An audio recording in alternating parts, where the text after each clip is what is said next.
And I'll give you the same secret that Bruce Lee gave Clarence Thatch.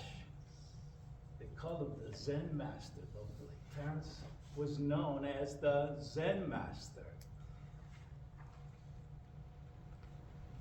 Empty your mind. Become formless, shapeless, like water.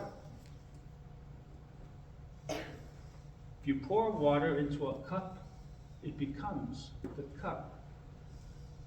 You pour water into a bottle, it becomes the bottle. You pour water into a tea kettle, it becomes the tea kettle. Water can flow, or it can crash.